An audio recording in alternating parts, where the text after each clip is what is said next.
Fala pessoal, bom dia, tudo bem? Sejam bem-vindos ao canal Daniel Lopes, é uma honra aqui poder contar com a sua presença e tá todo mundo perguntando, o vice-presidente deu para trás, o cara mudou de time, virou a casaca aí, o que aconteceu? Nós vimos, na verdade, que o vice-presidente americano, ele foi processado por membros do Congresso da ala republicana. Ele, sendo republicano, foi processado por republicanos. E aí ficou uma situação muito estranha, obviamente. Mas o que a mídia tem dito é que quando ele contestou e recusou o que o processo estava pedindo, ele simplesmente rompeu com o presidente. Não é isso. Tá todo mundo perguntando, ele rompeu ou não rompeu? Até agora não rompeu. A gente vai saber na verdade sim ou não lá no dia 6 de janeiro, na próxima quarta-feira, que vai ser o dia que o novo Congresso eleito se reúne lá numa sessão conjunta que complementa a Câmara e o Senado para abrir ali os envelopes do colegiado e fazer a certificação final aí do pleito de 2020. Então, a gente tem que aguardar até o dia 6. Muitas informações encontradas estavam dizendo que ele tinha saído fora, que ele tinha até renunciado, né, o vice,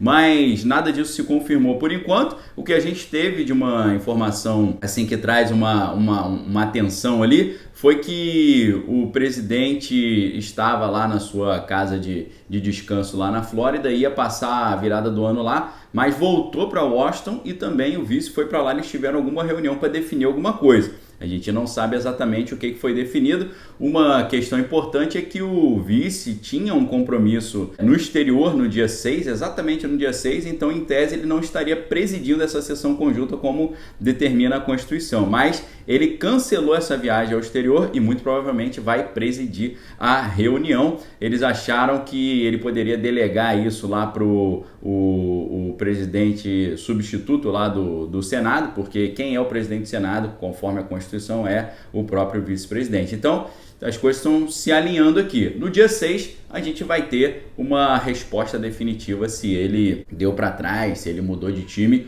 ou não. Mas enquanto isso, eu deixo o convite aí para você se inscrever no canal, caso ainda não seja inscrito. Se já é inscrito, verifique se a sua inscrição está ativa.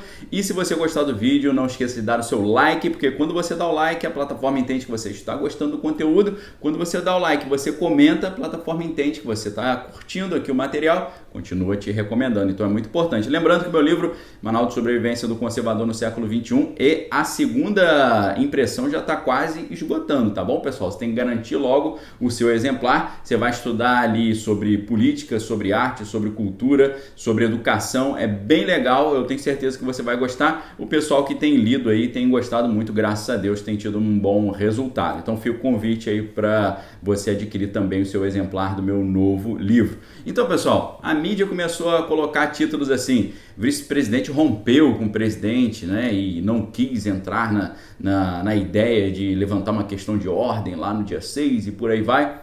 E aí ficou tudo muito abstrato, né? O pessoal ficou todo muito preocupado. O que aconteceu? Os congressistas, eles perceberam que o vice-presidente ele tem uma oportunidade de ter um papel protagonista aí no dia 6. Ele pode, nas suas atribuições constitucionais, decidir escolher uma chapa em detrimento da outra, porque 7 estados mandaram chapas duplicadas. Chapas escolhidas pelo governador e, por outro lado, chapas escolhidas pelo Poder Legislativo. Aí você pode me perguntar, mas Daniel, qual chapa que é a certa? Então, pela Constituição, originalmente, quem escolhe a chapa dos estados é o Legislativo Estadual. Isso está no artigo 2º da Constituição e principalmente na 12ª emenda. E o que acontece? Depois de alguns anos, eles mudaram essa regra, contrariando o que a Constituição determinava. Eles criaram ali outras referências que mudaram esse sistema que já havia estabelecido na Carta Maior Americana.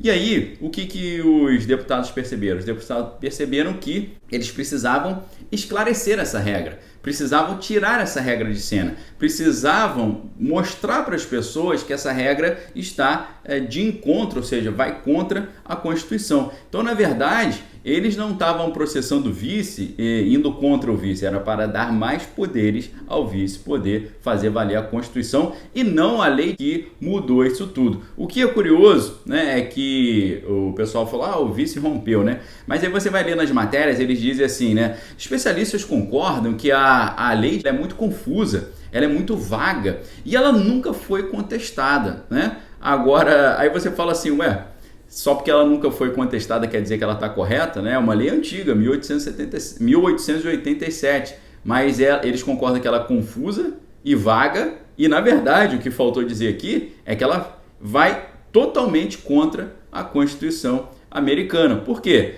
A 12ª emenda americana, ela não dá papel especial, por exemplo, ao Senado, né, nesse processo ali de caso de haver uma questão de ordem, né? Essa lei de 1887, ela concede ao Senado um controle igual sobre essas questões de ordem, porque elas têm que ser aprovadas, segundo essa lei aí, tanto pela Câmara quanto pelo Senado. Em segundo lugar, também, essa lei determina que, na ausência de objeções ali passando nas duas casas, a chapa que é certificada pelo governador é a que vence. Isso vai contrariamente à 12ª emenda, que diz que quem decide as chapas nos estados não é o governador, é o legislativo estadual. E além disso também, essa lei de 1887, contrariamente à 12ª emenda americana, diz que se houver uma questão de ordem, ela não vai para a Câmara para ser decidida, ela é resolvida diretamente ali num processo mais simplificado. Então, a ideia foi que o deputado federal Louis Gohmert, do Texas, junto com outros representantes, deputado esse que já foi juiz, é um cara que trabalhou muito no meio jurídico, tem uma larga experiência no meio jurídico, ele pediu uma sentença declaratória, né, e uma ordem para instruir o vice a proceder de acordo com a Constituição, conforme a 12ª emenda, e não de acordo com esses procedimentos aí contraditórios e inconstitucionais estabelecidos por essa lei de 1887. E aí, o que a defesa do vice fez? A defesa do vice falou, olha só, quem mudou essa regra não fui eu, foi o Congresso. Então você não deveria entrar com processo contra o vice, deveria entrar com processo contra o Congresso. Ele só disse isso. Ao dizer isso, o pessoal falou que ele rompeu, que ele mudou. Estão entendendo como é que o negócio é complexo? E aí, a gente não pode esquecer que, no final das contas, o juiz ele dispensou o caso, dizendo que o deputado federal não tinha legitimidade. Aquela mesma história que a Suprema Corte fez, né, com o processo do estado do Texas. Não, o estado não tem legitimidade. Então, o que eles responderam foi o Louis Gohmert, o deputado federal, não tem legitimidade para pedir isso. Então, eles dispensaram o caso, não quiseram ouvir, né? Tiraram o corpo fora ali para não entrar em questão mais delicada. E aí, o que aconteceu, né? Tá todo mundo achando que ficou por isso mesmo, mas o deputado Louis Gohmert falou que vai apelar para os circuitos, né? O circuito de apelação ali no estado. Então ele vai continuar pedindo e ele tem a esperança de que antes do dia 6 da quarta-feira o circuito ali de apelação dê uma resposta para essa questão, tá bom? Agora, além disso, né, para o dia 6, o que a gente tem? Além do vice-presidente poder invocar o seu poder constitucional lá da 12ª emenda, e isso tem sido muito importante desse processo do Louis Gohmert, porque trouxe a consciência do público, da maneira como eles têm concluído esses processos, essa maneira não tem seguido a 12ª emenda. Então eles querem restaurar esse poder do Legislativo Estadual e do vice-presidente na condição de presidente do Senado. Então isso é muito importante para mostrar a disparidade que há entre legislações federais e a 12ª emenda e o artigo 2º da Constituição. Então isso é muito importante. Mas além disso, nós devemos lembrar que já tem mais de 140 deputados federais que estão dizendo que vão levantar uma questão de ordem. E se eles levantarem essa questão de ordem e tiver um senador também levantando, e a gente já tem um senador que é o Josh Hawley, e o Congresso, pela lei americana, é obrigado a sentar e ficar ali durante pelo menos 2 horas analisando o que aconteceu para poder decidir o que vai ser definido aí desse pleito de 2020. Então, isso é muito importante. E, é claro, os democratas falam, isso aí tá errado, isso aí é um absurdo e tal, mas eles se esquecem, né, que os democratas, eles levantaram questões de ordem e objeções nas últimas 3 vezes que os republicanos venceram. Então, o negócio que eles sempre fizeram, eles estão achando um absurdo os republicanos fazer agora, só para vocês verem o tamanho da loucura dessa história toda. Agora, o que o presidente tem falado é que um número monumental, gigantesco de documentos será apresentado no dia 6. Na hora que eles levantarem a questão de ordem e sentarem para ver ali os documentos que a equipe do presidente está trazendo, a equipe jurídica, ele está dizendo que ele vai trazer todos os documentos, porque na verdade, em tese, vai ser a primeira vez que alguém vai ouvir esses argumentos, porque até agora todas as cortes se recusaram a olhar, não houve análise de mérito e julgamento de mérito. Então, assim como eu tenho dito, né, o deputado federal Joe DeHaes tem falado, já que os tribunais não deram nosso dia nas cortes, nós teremos o nosso dia no Congresso. Vai ser interessante, principalmente lembrando que caravanas e caravanas estão indo para Washington em apoio ao presidente, depois que ele mesmo convocou esse tipo de apoio. E além disso, no dia 1º ali, ontem, à noite, o presidente sancionou algumas leis interessantes, né? Teve uma lei que ele sancionou chamada Lei de Anúncio de Conta.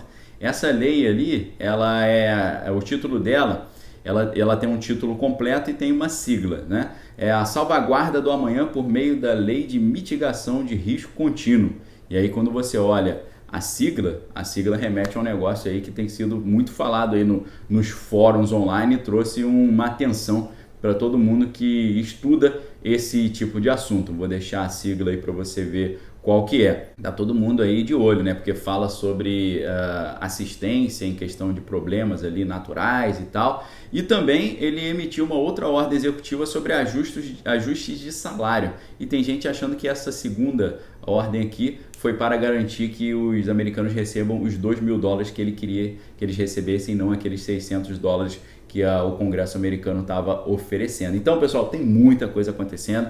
A gente está aqui num sábado, né, querendo ficar tranquilo, início de ano, dia 2, mas para quem quer acompanhar o que está acontecendo, não dá para ficar de fora não. O negócio está intenso, né? Cada hora é uma peça se movimentando e no dia 6 vai ser um dia histórico aí em todos os sentidos. A gente não sabe quem que vai fazer valer a sua causa, se é o presidente ou o candidato democrata, mas vai ser um dia histórico aí com certeza, em termos até de questão legislativa, questão jurídica e questão legislativa, procedimentos e leis e aplicações de leis. Vai ser um negócio que eu acho que vai trazer até novas interpretações em termos de jurisprudência, em termos de hermenêutica jurídica.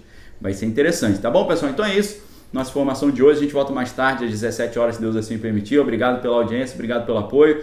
Se inscreva no canal, caso ainda não seja inscrito. Se já é inscrito, verifique se a sua inscrição está ativa. Se você gostar do vídeo, não esqueça de dar o seu like, comentar e também dar uma olhadinha no meu livro novo aí, o Manual de Sobrevivência do Conservador no Século XXI, que tá acabando já essa segunda leva. Vale a pena você garantir o seu exemplar. Excelente sábado, Deus abençoe vocês. Examine todas as coisas, retém que é bom. Um abraço, valeu!